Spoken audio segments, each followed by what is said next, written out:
પ્રધાનમંત્રી નરેન્દ્ર મોદીજી આવી રહ્યા છે અમદાવાદ અને ખરેખર આનંદના સમાચાર છે. નિકોલમાં કંઈક સભાનું એમણે પ્લાનિંગ કર્યું છે. મને મેસેજ એવા મળ્યા છે કે આવે એ તો સારી વાત છે, સભાઓ કરવી જોઈએ. હું તો કહું છું વારંવાર પ્રધાનમંત્રીજી આવવું જોઈએ, કારણ કે એટલા બધા રોડ રસ્તા ખરાબ હતા નિકોલ અને અમદાવાદના. હમણાં વચ્ચે વરસાદ પડ્યો એટલે આખું અમદાવાદ પાણીમાં તરબોળ હતું, મતલબ બધા રસ્તા પાણીમાં ડૂબી ગયેલા. અને નરેન્દ્ર મોદીજી આવવાની વાત થઈ એટલે આખું તંત્ર, મંત્ર, સંત્રી, જંત્રી, પ્રશાસન બધા લાગી પડ્યા અને અઠવાડિયા માટે પેરિસ જેવા રસ્તા ત્યાં આજુબાજુ થઈ ગયા. એટલે મને ફોન આવ્યો કે સુદાનભાઈ બહુ સારા રસ્તા બની રહ્યા છે. મેં કીધું તો કંઈક કોક આવી રહ્યું હશે, બાકી ભારતમાં અને ખાસ કરીને ગુજરાતમાં શક્ય નથી. એટલે એમણે એવું કીધું કે હા, નરેન્દ્રભાઈ મોદી આવી રહ્યા છે, બહુ સારી વાત છે, અમે આવકારીએ છીએ. આમ તો હમણાં 2 દિવસ પહેલા અમદાવાદમાં ફિલ્મી ઢબે હત્યા થઈ ગઈ. નરેન્દ્ર મોદીજીને કદાચ જે ખબર હોય તો ઈચ્છીશ કે કદાચ મિટિંગ લે મુખ્યમંત્રીની, ગૃહમંત્રીની, ચીફ સેક્રેટરીની, કે આ ધંધા શું માંડ્યા છે ગુજરાતમાં. પણ નહીં કરે, એ તો નહીં કરે એટલા માટે કે એમને એવું થાય કે આ તો હત્યાઓ તો થતી રહે. એમણે મને એવી ઈચ્છા છે કે જે એક બાળકને 10મા ધોરણમાં બાળક ભણતો હતો, એમને ચાકુથી એક બીજા બાળકે મારી નાખ્યા, હત્યા કરતી હતી સ્કૂલમાં. અને સ્કૂલવાળા જોતા રહી ગયા. પ્રાઇવેટ સ્કૂલ છે. ભાજપે એવું કર્યું છે કે સરકારી સ્કૂલો બંધ કરી દીધી, શિક્ષકોની ભરતી બંધ કરી દીધી, જ્ઞાન સહાયકોના નામે ગતકડા કરવાના, એટલે ઓટોમેટિકલી પ્રાઇવેટમાં વાલીઓ વયા જાય. અને પ્રાઇવેટમાં વયા જાય એટલે પ્રાઇવેટમાં ટેક્સ ભરીએ છીએ આપણે આ સ્કૂલ, હોસ્પિટલ જેવી સુવિધાઓ માટે, પણ પછી પ્રાઇવેટમાં આપણે બટકી જાય ને એમાં સુરક્ષા નહીં, લાખો રૂપિયાની ફી છતાંય એમાંય બાળકની હત્યા થઈ ગઈ.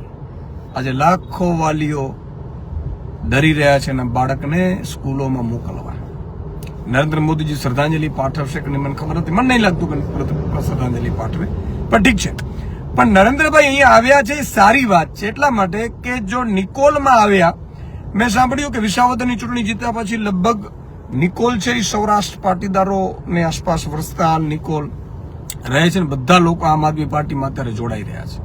એટલે એમને જો હું ચક્કર મારી આવું તો આ કદાચ પાટીદાર સમાજ આમ આદમી પાર્ટીમાં જતા રોકે. એમ પાટીદાર સમાજ રોકાશે? જેમના દીકરાઓ તમે 14 ગોળીએ વીંધી નાખ્યા છે, જેમની દીકરીઓને તમે ઘરમાંથી કાઢીને તમારી પોલીસે માર્યું છે, એ સમાજ લડી શકે પણ ઝૂકી ન શકે. પણ છતાં એણે કોશિશ કરી. કેટલાક જ્ઞાતિના આગેવાનો અને ભાજપના જે પાટીદાર આગેવાનો છે એમને કોશિશ પણ કરી કે ભાઈ તમે ગમે તેમ કરીને ભીડ લાવો. અચ્છા, હું અત્યારે નીકળી રહ્યો હતો તો અમદાવાદથી તો એટલી બધી એસટી બસો ખડકાઈને પડી. મને વિચાર આવ્યું એ નક્કી મેં કીધું આ પ્રધાનમંત્રીજીની રેલીમાં જતી હશે. અને 7,000 જેટલા શિક્ષકોને રેલીમાં હાજર રહેવાની ફરમાન આપવામાં આવ્યું. અને વિદ્યાર્થીઓને ભાઈ તમારી લોકપ્રિયતા ઘટી ગઈ હોય, તમે ગુજરાતને લૂંટ્યું એ બધી ખબર પડી ગઈ હોય, ખુલ્લું થઈ ગયું હોય, તો લોકો ન આવે, પ્રજા ન આવે તો સરકારી ખર્ચે તાયફાઓ કરશો, સરકારી બસો તમે મૂકી દેશો સરકારી ખર્ચે, અને શિક્ષકોને 6,000-7,000 શિક્ષકોને ફરમાન મોકલશો કે તમારે નરેન્દ્ર મોદીજીની સભા સાંભળવા બેસવાનું છે. વાહ! અને મને એટલી ખબર છે કે ભાજપે અમારી સરકાર નથી, વિપક્ષમાં અત્યારે રોલ અદા કરીએ છીએ, તોય પેલા લોકોને મોકલે છે કે પ્રશ્ન પૂછી આવો, કે દિલ્હીનો પ્રશ્ન પૂછી આવો. ભાજપવાળા નિમ્ન કક્ષાની રાજનીતિ કરે છે. નરેન્દ્ર મોદીને કોઈ પૂછશે કે નરેન્દ્રભાઈ ગુજરાતનું દેવું વધી ગયું છે, બેરોજગાર યુવાનો અત્યારે લાઠીઓ ખાઈ રહ્યા છે, જ્ઞાન સહાયકોના નામે ટેટ પાસ ઉમેદવારોની મજાક કરવામાં આવે છે, એમના સંતાનો મોટા થઈ ગયા છે, ટેટની ઉંમર નીકળી ગઈ છે, એ વાલીઓને તમે શું જવાબ આપશો? દોડે દાડે હત્યાઓ થઈ રહી છે, ફિલ્મી ઢબે અપહરણ કરીને એને હથિયારોથી કાપી નાખવામાં આવે, જાણે સાઉથની ફિલ્મો એવી રીતે બાળકોની હત્યાઓ કરી દેવામાં આવે, મહિલાઓ પર બળાત્કારો કરવામાં આવે. આ બધી સ્થિતિમાં તમને કોઈ પૂછશે ખરું નરેન્દ્રભાઈને કે ગુજરાતમાં શું માંડ્યું છે? આપે પ્રધાનમંત્રી તમે છો, અહીંયા તમે જુઓ ખેલ બધા કર્યા હતા તમે. મારી એક વિનંતી છે કે છતાંય પ્રધાનમંત્રી શ્રી ભલે આવ્યા, પ્રધાનમંત્રી શ્રી 3-4 વસ્તુનો જવાબ આપે. એક તો તમે દરેક જિલ્લાઓમાં સભા રાખો, ભલે તમારે અત્યારે ભીડ નહીં થઈ હોય, પબ્લિક નહીં થતી હોય, કારણ કે સ્વાભાવિક છે 25 વર્ષની એન્ટી ઇન્કમ્બન્સી હોય તમારી, અને તમને પણ હવે આગળ ચહેરો રાખશે કે નહીં એ ખબર નથી. બની શકે, એમાં કઈ વાંધોય નથી. એ તો તમારી ઇન્ટરનલ ભાજપ પાર્ટીનો પ્રશ્ન છે, RSS નો પ્રશ્ન છે, બરોબર છે. સંઘ મોહન ભાગવતજી કહે જ છે વારંવાર 75 વર્ષ, અને અમે 60, 70, 65 વર્ષ થાય ને એટલે અમે બધા વડીલો છે ને, વડીલો બધા માળા પકડી લે અને એના સંતાનોને શાસનો સોંપી દે. આપણે 75 વર્ષ થયા, ભાજપના નીચેના લોકોને આપો તો વાંધો નથી. અત્યારે તો કોઈ સરકારો બદલશે નહીં, પણ ભાજપના નીચેના લોકો થાય. પણ છતાંય તમે, હું એટલા માટે કહું છું કે તમારે ભીડ થાય ન થાય, તમે વધારેમાં વધારે મારી વિનંતી એ છે કે સભાઓ કરો ગુજરાતમાં. ભલે તમારે ભીડ ન થાય તો તમે શિક્ષકોને બોલાવી લ્યો, એને ભણવાનું એને બંધ કરાવડાવી દો. તમે ST બસો જે ગરીબો માટે છે, સામાન્ય મધ્યમ વર્ગ માટે છે, એમને તમે તમારા ભીડ વ્યક્તિ કરવામાં કરી લ્યો. એ લોકો તો બિચારા એક દિવસ મુશ્કેલી ભોગવી લેશે, અમે ટેવાઈ ગયેલા છીએ અમે. પણ એનાથી રોડ રસ્તા સારા થશે, તંત્ર જાગશે. અહીંયા મુખ્યમંત્રીનો મંત્રીઓનો હાલતું નથી કઈ, જે રામજી કી છે. તમે જુઓ રસ્તા એવા ખસ્તા હાલત થઈ ગઈ છે ગુજરાતમાં. વિચાર થાય આપણે કે આ થઈ શું રહ્યું છે ગુજરાતમાં. એક જગ્યાએ રસ્તો સારો નથી, કરોડો રૂપિયા લૂંટાય છે. અને બ્રિજ તો ભાજપના નેતાઓ નરેન્દ્રભાઈ એવું અંદરો અંદર વાતો કરે છે ને, દીકરા સંતાનોને કહે છે કે બેટા આ બ્રિજની નીચે ઉભી ન રહેતી તું દીકરી કે દીકરા, કારણ કે અમારા ભાજપના બનાવેલા છે, ગમે ત્યારે પડે. આવી હાલત થઈ ગઈ છે. તો એના માટે પણ તમે એકાદ મીટિંગ લેશો એવી મારી વિનંતી છે. તો મિત્રો, આજે નરેન્દ્રભાઈ મોદીની નિકોલમાં સભા છે, એમાં કંઈક ખૂબ બધી બસો મૂકવામાં આવી છે સરકારી. પોતે પ્લેનમાં આવશે, લગભગ 8,500 કરોડ કે સમથિંગનો પ્લેન હશે. એક ચેક કરી લેજો, બહુ મોટું છે, વિશાળ. આ તમારા મારા ખર્ચે આવશે. એ ખર્ચ કદાચ એક દિવસનો ખર્ચો પ્રધાનમંત્રીનો ગણીએ તો મને લાગે છે આંગણવાડી બહેનોને પૂરતો પગાર 2 કે 4 વર્ષ સુધી આપી શકાય ને એટલું થઈ જાય. ઠીક છે, એ તો પ્રધાનમંત્રી છે ભારતના, પણ એ આવે છે નિકોલની આસપાસના વિસ્તારોમાં. ડોમમાં મેં જોયું યાર, રોડ બનવા માંડ્યા, ડોમમાં રસ્તાઓ બનવા માંડ્યા. આહા, વાહ ભાઈ વાહ. તમે તો જિલ્લે મુલાકાત લો મારવાના, તો ભલે પબ્લિક થાય કે ન થાય, 2-4 લોકો 5 લોકો તો ગમે ત્યાંથી એ આવી જશે. અને બાકી શિક્ષકો અને વિદ્યાર્થીઓ તો છે જ, એને આદેશ કરી દો. તમારા ભાજપના નેતાઓની જે સ્કૂલો છે એને આદેશ કરી દો. અને વધારે તમે જાશો ને એટલે રોડ રસ્તા કમસે કમ બની જાય. મારા ખંભાળિયામાં બહુ હાલત ખરાબ છે. મારે લોકો ત્રાહિમામ પોકારી ગયા છે. અહીંયા કોઈ કામ કરતું નથી, અધિકારીઓ કામ કરતા નથી, એટલે રોડ રસ્તાની હાલત હોય. અચ્છા, એકવાર તમે છે ને ખાતર, જયારે ખેડૂતો ખાતરનું જે છાંટવાનું આવે ને, યુરિયાને, તે દિવસે તમે એકવાર ચક્કર મારો. જે લાઈનમાં સવારે 5 વાગ્યાથી ઉભા હોય છે.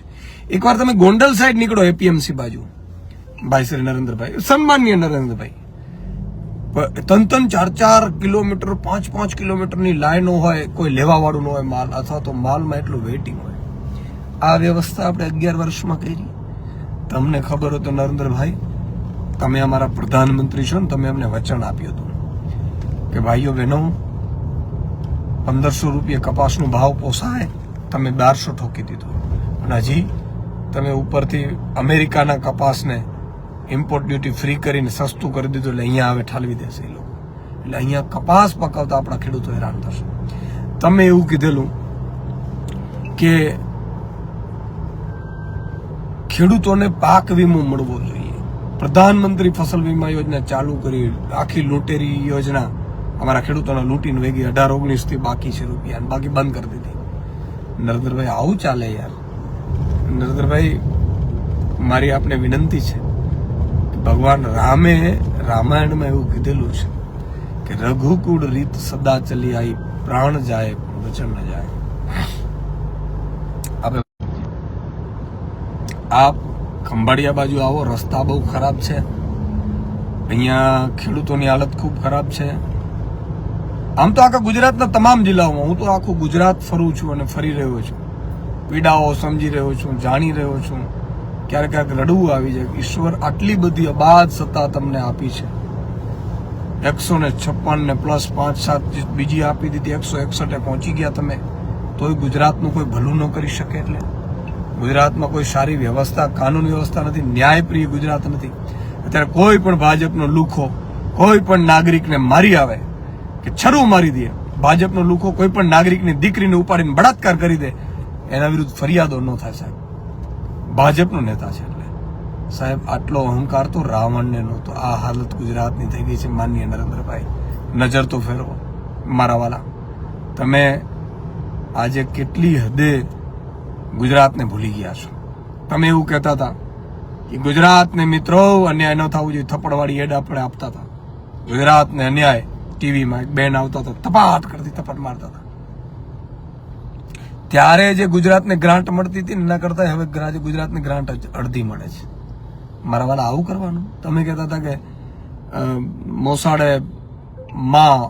મોસાળે જમણવાર ને માં પીરસનાર, એટલે દીકરાને બહુ બધું આપે. કાંઈ આપ્યું નહીં. બાબાજીને ઢૂલું આપ્યું. તમને બિહારની ચૂંટણી છે એટલે બિહારમાં આપી દો છો, એનો અમને વાંધો નથી, બીજે ગમે તે આપો. ગુજરાતીઓ શું ગુનો કર્યો મારા વાલા? તમને પ્રધાનમંત્રી બનાવ્યા. તો મારી એક વિનંતી છે કે અત્યારે 7,000 જે શિક્ષકો છે, તો તમે વિચાર કર્યું કે 7,000 શિક્ષકો અત્યારે આજે ભણાવશે નહીં તો શું હાલત થશે? અને બધા વિદ્યાર્થીઓને એટલે આપણે ભીડ દેખાડવા આવું બધું કરવું પડે, અને એટલું કરવું એ સારું નહીં. બેફામ હત્યાઓ થતી હોય, દીકરીઓની આબરૂ લૂંટાતી હોય. તમે એવું કીધું તું બહેનો પોસ્ટકાર્ડ લખશો. તમે ક્યાં પોસ્ટકાર્ડ લખીએ સાહેબ? ક્યાં કોઈ મળે છે તમને? એક બેન હરણી બોટકાંડમાં 2 બહેનોના દીકરા મૃત્યુ પામ્યા છે, સંતાનો. એક દીકરીને એ મુખ્યમંત્રીને પૂછવા ગયા, તેમાં ભાજપના નેતાને સસ્પેન્ડ કરી દીધો કે ભાઈ આની પાછળ આ લાગે છે એમ કરી. અને બહેનોને આ તો ઠીક છે ઘર તોડવા પહોંચી ગયા તો ગરીબના. સાહેબ આવું ગુજરાત કોણે બનાવ્યું છે?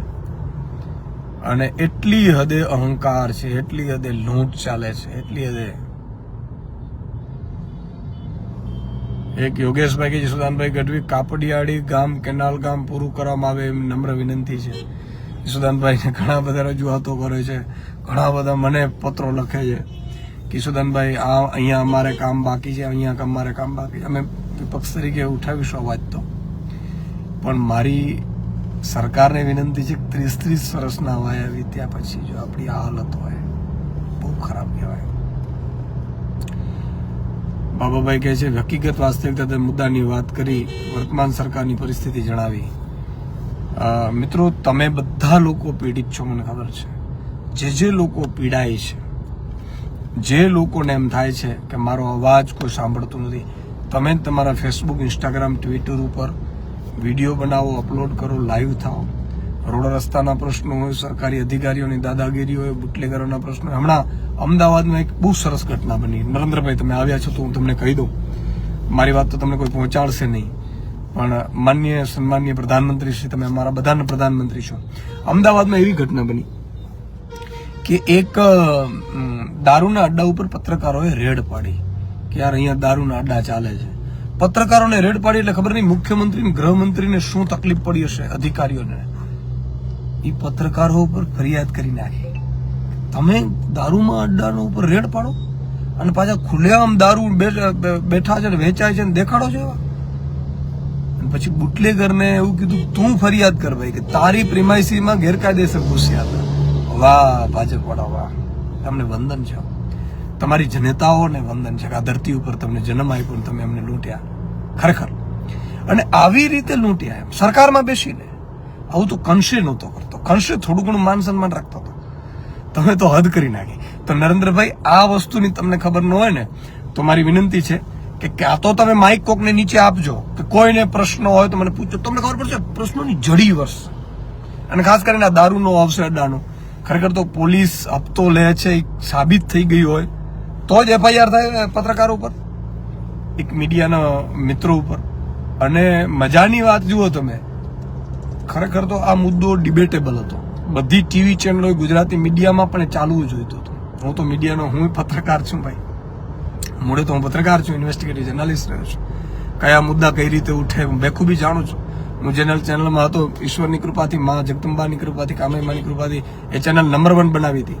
પણ મારું કહેવાનું એ છે કે ડિબેટેબલ તો ન બન્યું. કોનો ફોન ક્યાં જતો હોય બધી ખબર તો જ હોય, મને મારાથી બોલાતું ન હોય, પણ એ સારું નથી. તમે પ્રજાનો અવાજ દબાવી શકશો, તમે પ્રજાને દબાવી શકશો, પણ તમે એક ગરીબ વંચિતની બદદુઆને ક્યારેય અટકાવી નહીં શકો. જે દિવસે એની બદદુઆ લાગશે, જે દિવસે એના અહીંયા ફાટમાંથી નીકળશે. એ પત્રકારોએ ખરેખર તો પોલીસ પગાર લે છે દારૂનો અડ્ડો ન ચાલે એટલા માટે. ગૃહમંત્રી પગાર લે છે કે કાનૂન વ્યવસ્થા દારૂ ન વેચાય. મુખ્યમંત્રી પગાર લે છે, મુખ્યમંત્રી ગૃહમંત્રીને મુખ્યમંત્રીને હેલિકોપ્ટર આપીએ છીએ, ચાર્ટર પ્લેન આપીએ છીએ 200 કરોડનું. અને એમાં પાછો ફ્યુલે આપણે પુરાવીએ છીએ કે જેથી કરીને અને પૂરી સિક્યુરિટી સાથે ઈ મુખ્યમંત્રી પોતે દારૂના અડ્ડા બંધ ન કરાવી શકે. એક સામાન્ય ઘરના પરિવાર, મધ્યમ વર્ગના પરિવાર પત્રકારી ગયા અને એના ઉપર FIR થાય તો એના દીકરા કે દીકરી સંતાનો શું વિચાર કરતા હશે? કલ્પના તો કરો કે જેણે મારા મમ્મી કે પપ્પા કે દીકરા દીકરીઓ એણે એના વાલીઓ દારૂના અડ્ડાઓ દેખાડ્યા ગુજરાતની સમક્ષ. અને મને એ વાતનો આશ્ચર્ય થાય છે કે એ પીડા તમે એના સંતાનને પૂછજો કે એના મમ્મી પપ્પા એ જે જેલમાં ગયો હોય પત્રકાર, અને એ પણ કામ કરતા બહુ દુઃખ થાય સાહેબ. મજાની વાત તો એ છે કે આ બધી વસ્તુમાં તમારે મારી એક વિનંતી એ છે કે નરેન્દ્રભાઈ તમે ગુજરાતને જુઓ. તમે એમ ના માનતા કે 156 આવી ગઈ ને 165 આવી ગઈ ને હવે 180 આવવાની નથી. 2022 પછીની પહેલી ચૂંટણી આમ આદમી પાર્ટી લડી. પહેલી ચૂંટણી આમ તો મજબૂતાઈથી આવી એ વિસાવદરની આવી. આમ તો બીજી ચૂંટણી આવી કે જેમાં કોંગ્રેસમાંથી જે ભાજપમાં ગયા હતા જે લોકો, અને ભાજપમાં ગયા હતા અને પછી ભાજપમાંથી જીતી ગયા. કોંગ્રેસની તાકાત નથી ગુજરાતને ભાજપને હરાવી શકે. ગુજરાતમાં જનતાને જીતાડવા માટે કોંગ્રેસની તાકાત જ નથી. એટલે નથી એટલે તો 30 વર્ષથી પ્રજા એની પાછળ ટીંગાતી રહી બિચારી કે હજી કરે. અને બે જ પક્ષ હતા એટલે શાસકમાં ન હોય એટલે વિપક્ષમાં આવે. પણ મારી વિનંતી એ છે કે આ જે આખી ઘટનામાં તમે હાલત જુઓ, ગુજરાતની જનતાએ નક્કી કર્યું હતું કે અમારે ભાજપને હરાવી છે, ભાજપને પરચો દેખાડવો છે, પણ કોંગ્રેસ વાળા ફૂટી જતા હશે. એક કોંગ્રેસ વાળા કહે છે અમને ખબર નથી, રાહુલ ગાંધીએ કીધું હતું. આપણે તો આમાં પડતા નથી કોણ કઈ પાર્ટીમાં હું કામ કરે. આપણે હું ઈશુદાન ગઢવી આમ આદમી પાર્ટીનો પ્રદેશ અધ્યક્ષ છું. આમ આદમી પાર્ટીને એક નેતા કઈ રીતે લીડર બને, કઈ રીતે મજબૂત બને, આમ આદમી પાર્ટીનો કાર્યકર્તા કઈ રીતે જાગૃત થાય, કઈ રીતે પ્રજાનો અવાજ ઉઠાવે, કઈ રીતે ચૂંટણીઓ લડે ને જીતે, એ માટેનું મારું લક્ષ્ય હોય છે. આમ આદમી પાર્ટીને મોટી કરી કરાવડાવી, ઈશ્વરે કરાવડાવી, હું તો નિમિત્ત બનું છું. આજે આમ આદમી પાર્ટી વટવૃક્ષ બની ગઈ ગુજરાતમાં. તો પહેલી ચૂંટણી આવી વિસાવદરમાં જેમાં આમ આદમી પાર્ટીને ભાજપ સીધી ડાયરેક્ટ ફાઇટ કરી. 2022માં 6000 મતે જીતી હતી. એ ભાઈને એવું થયું કે હું તો મારા બરે જીત્યો છું. ઠેકડો મારીને ભાજપમાં ગયા. સરપંચની ઓકાત નથી રહી. આ જનતા છે, સરપંચની ઓકાત નથી રહી. જીતી બતાવે આવે ધારાસભ્ય ત્યાં. એ ભાઈ ટિકિટ નો આપી ભાજપે, એને લટકાવી દીધો. ઈશુદાન ગઢવી હોય, આમ આદમી પાર્ટી હોય, અરવિંદ કેજરીવાલ હોય, આમ આદમી પાર્ટીનો એક સૈનિક ખૂબ મહેનત કરીને તમને જીતાડે છે. અને તમે એમ સમજો છો કે તમે પ્રજાને દગો દઈને ઠેકડા મારી જશો ને તમે તમારે જીતી જશો ને આમ કરી નાખશો.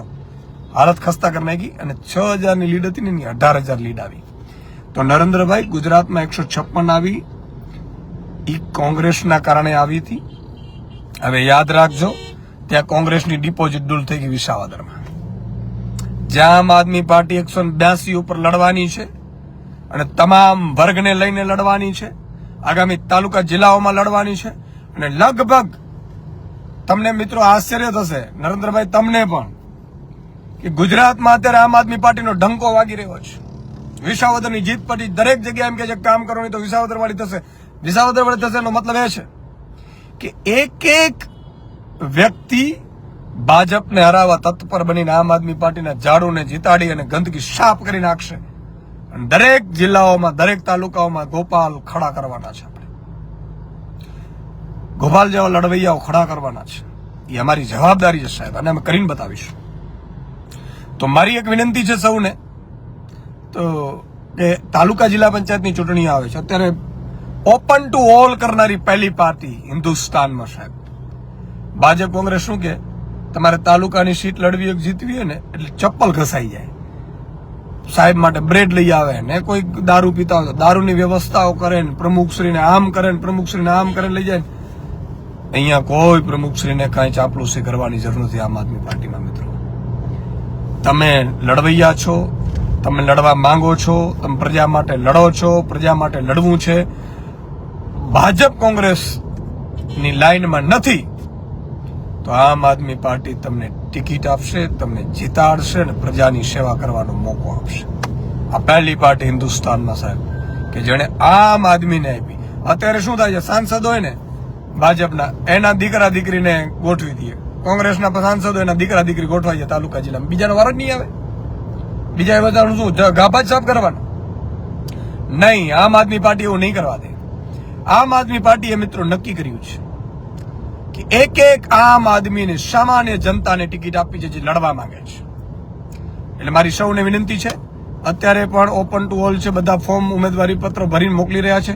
સેંકડો ઉમેદવારી પત્રો અત્યારે આવી ચૂક્યા છે. અમારી ટીમો સ્ક્રુટિનીમાં લાગી છે. જિલ્લા સ્તરે સ્ક્રુટિની થશે, સેન્ટ્રલ સ્તરે સ્ક્રુટિની થશે.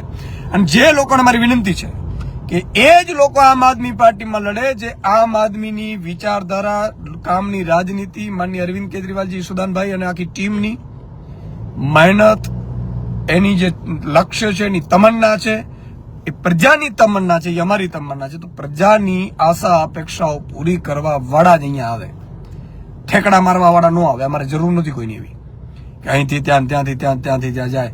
2 સીટો ઓછી આવશે ચાલી લેશો, વાંધો નથી, પણ ગદ્દારોને સ્થાન નહીં આપીએ. તો મારી આપ સૌને વિનંતી છે, તમામ લોકો આમ આદમી પાર્ટીમાં જોડાઓ. અને નરેન્દ્રભાઈ પણ હવે મને લાગે છે થાક્યા છે, કારણ કે ઉંમર થઈ છે, 75 વર્ષ થયા. અને હવે તો હું તો એમ કહું છું 1, 2, 5 વર્ષ ભક્તિ કરી લેવા ઈશ્વરની. મનુષ્ય અવતાર છે ને બહુ સાહેબ અમૂલ્ય અવતાર છે મનુષ્ય અવતાર. મનુષ્ય અવતારને આવી રીતે વેડફી નાખવાનું નથી હોતું. મને તો એ નથી સમજાતું. આટલા વર્ષો સુધી હું સાહેબ રાજનીતિમાં આવ્યો છું, પરિવર્તન, વ્યવસ્થા પરિવર્તન માટે આવ્યો છું કે ભાઈ કોઈ મુખ્યમંત્રી કે 7-15 મંત્રીઓ નક્કી કરીને કોઈ એક ઉદ્યોગપતિને 1 લાખ એકર જમીન શું કામ આપી દે? કાયદો ફેરવી નાખો છે. કોઈ ખેડૂતની જમીનમાંથી થાંભલાઓ મરજી પડે ત્યારે કંપનીઓને કલેક્ટર કેમ નાખી શકે પોલીસને? એ કાયદો ફેરવી નાખો છે. આ બધી વ્યવસ્થાઓ પરિવર્તન, ન્યાય પ્રિય ગુજરાત હોવું જોઈએ. એક પણ વ્યક્તિ માનો ચમરબંધી હોય, કોઈ ગરીબને એને માર્યો છે, ગરીબની દીકરીને પરેશાન કરી છે, ગરીબને લૂંટ્યો છે, ગરીબની જમીન પચાવી પાડી છે, 24 કલાકની અંદર બીજો દિવસનો સૂરજ ન ઉગે, એને જેલના સળિયા પાછળ ધકેલીને કાનૂનો કડકમાં કડક કાર્યવાહી થાય. આવી વ્યવસ્થા પરિવર્તન માટે ઈશુદાન ગઢવી રાજનીતિમાં આવ્યો છે. 5-10 વર્ષમાં એ વ્યવસ્થા પરિવર્તન બનાવી, કાયદો બનાવીને અમે રાજનીતિમાંથી વિરામ લઈ લેશું. તો નરેન્દ્રભાઈ, તમારે તો ભગવાનની પ્રાર્થના કરી લેવાય. હવે ખૂબ દેશની સેવા કરી પછી શું થાય? અભિમાન આવી જાય, પછી દેશની બધું લાગી જાય. માન લો કે આજે ખેડૂતોનું દેવું માફ ન કર્યું અને તમે ઉદ્યોગપતિનું 16 લાખ કરોડનું કરી નાખ્યું, બધા ખબર બધાને પડે છે. અમારા ખેડૂતો અભણ હશે, ભોળા હશે, જ્ઞાતિવાદમાં માનનારા હશે, પણ બોર્ડ નથી, મૂર્ખ નથી, સમજ બધી પડે છે. પણ એટલા માટે તમારા ઉપર વિશ્વાસ કરતા હતા. એક વાર કદાચ મર્દનો ફાટ્યો ભૂલી ગયો, બીજી વાર યાદ કરાવીએ, ત્રીજી વાર યાદ કરાવીએ.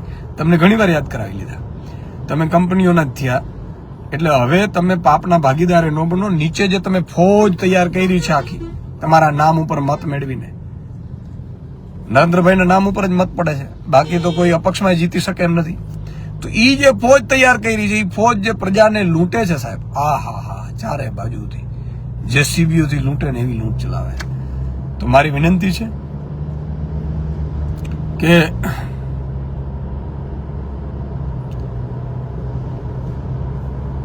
મારી એટલી જ વિનંતી છે કે હવે આપણે નિવૃત્તિઓ લઈ લેવી જોઈએ અને સારા યંગ ઉમેદવારોને તમારે શાસન સોંપવું જોઈએ. અચ્છા, સરકારી નોકરીમાં આપણે 58 વર્ષે રિટાયર કરી દઈએ છીએ, રાજનીતિમાં 65, 70 વર્ષે ટિકિટો કેમ આપો છો ભાઈ? હાલી હું નીકળે આજે ઈશુદાનભાઈ. મિત્રો બધાને મારી વિનંતી છે કે આ મુખ્યમંત્રી આપણા ઉંમરલાયક છે બિચારા, હવે એને ભક્તિ કરવાનો સમય આવી ગયો. CR પાટીલજી છે, ઉંમરલાયક છે. આવા બધા એને નવયુવાનો લાવો ભાઈ તમારા ભાજપમાં, અમે ક્યાં ના પડીએ, પણ નવયુવાનો 2 કલાક વધારે કામ કરી શકશે. આજે ઈસુદાન ગઢવી માન લો સવારે 5 વાગે નીકળ્યા છે, સવારે 5 વાગે ઉઠીને નીકળ્યો છે, મારે એક જગ્યાએ જવાનું છે કાર્યક્રમમાં. મુખ્યમંત્રી બિચારા થાકી જશે, નહીં નીકળે 65-70 વર્ષના. આપણા વડીલો ન નીકળી શકે. નયનભાઈ કે જસુદાનભાઈ મોંઘવારી હટાવો, ટોલ ટેક્સ બંધ કરો. ટોલ ટેક્સ લૂંટી લીધા છે ભાજપે, અને દરેક જગ્યાએ ભાજપના કાર્યકર્તાઓ જેટલી ભાજપનો પ્રચાર કરે ને એટલો ટોલ ટેક્સ. ભાજપ સમજાવું તમને કે રાજકોટ થી અમદાવાદમાં 4 ટોલ નાકા પડે. હવે જે ભાજપનો કાર્યકર્તા જશે એ બિચારો મુંડાશે જ. જેટલો ભાજપનો પ્રચાર કરશે એટલા ટોલ વધારે નાખશે. તો હું એટલી જ છેલ્લે વિનંતી કરું છું કે બધા નવયુવાનોને ચૂંટો. આજે ગોપાલ ઇટાલિયા માન લો કે ચૂંટાયા, નવયુવાન છે 35 વર્ષનો, તો મજબૂતાઈથી કામ કરી શકે છે, રાત દિવસ મહેનત કરી શકે છે. તો આપ સૌ ઉંમરલાયક, ભલે આપણો મામો જો એને કહેવાનું કે માળા લઈ લ્યો, કાકો હોય નાનો હોય, બહુ થઈ ગયું યાર. અને ઘણા એમ કે ભાઈ પોલિટિક્સમાં તો 70-75 વર્ષ થાય ને એટલે જ આગળ ગુજરાત નંબર 1 નથી. નવયુવાનોને આપીને, ઈમાનદારને, નિષ્ઠાવાનને, હોશિયાર, ભણેલા ગણેલાને આપી દો ગુજરાત 5 વર્ષ. સિંગાપોર ટૂંકું પડે, સિંગાપુર વાળા એમ કે ભાઈ અમારે ગુજરાતમાં જવું છે, વિઝા લેવા પડે ગુજરાતના અલગથી. આ વ્યવસ્થાઓ થઈ શકે. આજે શું થાય છે, બધા અમેરિકા ભાગે, વિદેશમાં ભાગે છે. કેમ કે અહીંયા ગમે ત્યારે કોઈ છરીઓ મારી જાય, અપહરણ કરી જાય, અને રૂપિયા કમાવે છે બિચારાઓ. વેપારીઓ પાસેથી ખરણીઓ ઉઘરાવે. વિચાર કરો તમે. તો આવા ગુજરાતમાં આપણે કઈ રીતે આપણે બાળકોને સેવ કરી શકશું? એટલે મારી સૌને વિનંતી છે, નરેન્દ્રભાઈ ખૂબ સારું તમે આજે અમદાવાદ આવી રહ્યા છો, અમે તમને આવકારીએ છીએ, પણ મારા 5-7 સવાલો છે. હું એવો તો નથી જ તમારા નેતાઓ જેવો નિમ્ન કક્ષાનો કે તમારી સભાઓમાં આવીને આંગળી ઊંચી કરીને તમારી સભાઓ બંધ કરાવીને હું બોલાવડાવું, એવું નથી. એની એક પ્લેટફોર્મ હોય, અને પ્લેટફોર્મ એ છે કે આ સોશિયલ મીડિયાના માધ્યમથી હું આપને 5 સવાલોના જવાબ પૂછું છું કે ગુજરાતની આજની સ્થિતિ, કાનૂન વ્યવસ્થા કથળી ગઈ છે, બાળકોની હત્યાઓ કરે છે, ખાનગી શિક્ષણ બેફામ બન્યા છે, લૂંટે છે, લાખો રૂપિયા છતાં સુરક્ષા નથી આપી શક્યા. તમારા મંત્રી, મુખ્યમંત્રી છે એને ગુજરાત ચલાવતા નથી આવડતું. લૂંટાઈ રહ્યું છે ગુજરાત. ખેડૂતો પરેશાન છે, બેરોજગાર યુવાનો પરેશાન છે, જ્ઞાન સહાયકો પરેશાન છે, સરકારી ભરતીઓમાં પેપર ફૂટે છે, અને હદ ઉપરાંતના રોડ ખરાબ છે. ચારે બાજુથી બધા રોડમાં જાય છે ને પેરિસવાળી વાત કરે છે. અને તમે આવ્યા હમણાં નિકોલ, એટલે પેરિસ જેવા રોડ થઈ ગયા. એટલે હું કહું છું આખા ગુજરાતમાં ફરો, ભલે તમારી પાર્ટીનો પ્રચાર કરજો, કોઈ વાંધો નહીં, પણ ગુજરાતમાં ફરો એટલે બધે પેરિસ જેવા રોડ થઈ જાય. એટલે મારી વિનંતી છે, આ 5-7નો જવાબ આપજો. દારૂના અડ્ડાઓ બેફામ ચાલે છે, એ અડ્ડાઓ બહાર લાવનાર પત્રકારો ઉપર FIR થાય છે, એનો જવાબ આપજો. માતા બેન દીકરીઓ ઉપર ખુલ્લેઆમ બળાત્કારો થાય છે, હત્યા થાય છે, છતાં એ ચમરબંધીઓ પકડાતા નથી, એનો જવાબ આપજો. બેફામ બ્રિજ તૂટે છે, હત્યા બ્રિજમાં માન લો કે 4-5 એન્જિનિયરો સસ્પેન્ડ કરીને 4 લાખ આપીને છૂટી જાય છે મુખ્યમંત્રી, ગૃહમંત્રીને, શહેરી મંત્રી, વિકાસ મંત્રી, જે પણ મંત્રીઓ છે, સંત્રીઓ, અધિકારીઓ, એનો જવાબ આપજો કે તમારા ભાજપના બનાવેલા બ્રિજ નીચે અમે ઉભા રહીએ કે નહીં. બરાબર છે? એટલે આ બધા સવાલોના જવાબ આપો એવી મારી વિનંતી છે. અને પ્રધાનમંત્રી શ્રી આ 5-6 હજાર જે શિક્ષકોના બેસાડવાના આદેશ કર્યા છે, વિદ્યાર્થીઓને બેસાડવાના આદેશ કર્યા છે, તમને કદાચ મને લાગે છે નહીં ખબર હોય તમને તો એમ હશે કે મારી લોકપ્રિયતા છે ને બધા લોકો આવતા હશે, પણ આ તમને મામું રમાડતા હશે. આ 6-7 હજાર શિક્ષકોને બેસાડવાનો ઓર્ડર કરાવડાવ્યો છે, અને તમારા મને સાંભળ્યું તલાટીઓ અને પોલીસને આ બધાને અત્યારે પબ્લિક ભેગી કરવાના ટાર્ગેટો આપ્યા તમને સારું લગાડવા. એનાથી આપણા લાખો બાળકો આજે એક દિવસ ભણ્યા વગર રહેશે, એની પાછળ રહી જશે. તમારી જેટલી સભાઓ થશે એમાં નુકસાન થશે. તો મારી વિનંતી છે કે હવેથી તમારી સભાઓમાં ST બસ ન લાગે, સ્વયંભૂ આવે, પાર્ટી કરે. 6,000 કરોડની પાર્ટી જે ભાજપ પોતાની મૂકી દે, તો જે ગરીબો મધ્યમ વર્ગ STમાં મુસાફરી કરે છે ને હેરાન થાય છે. તો ST બસ ન લગાડો, તમે શિક્ષકોને અને વિદ્યાર્થીઓને ન બેસાડો સભામાં. પછી તમારે જે ભાજપ કાર્યકર્તાઓને બેસાડો ને આખા ગુજરાતમાંથી બોલાવી લો, કઈ વાંધો નહીં. તો આટલી મારી વિનંતી છે. તમને ખબર નહીં હોય, તમે સારા માણસ છો, આ લોકો બહુ નઠારા હોય, તમને ખબર કીએ નહીં વાંચે. એટલે મારી આટલી પણ આપને વિનંતી છે. છેલ્લે પ્રજાને કહું છું કે સારું લાગ્યું હોય તો તમે પણ શેર કરજો, આ વિડીયો વધારેમાં વધારે લોકો સુધી પહોંચાડજો. તમે પણ વિડીયો બનાવજો, તમે પણ જનતાની જાગૃતિ થાય એવું કરજો, અને પ્રજાને સારું શાસન મળે એ માટે સૌ પ્રયાસ કરો.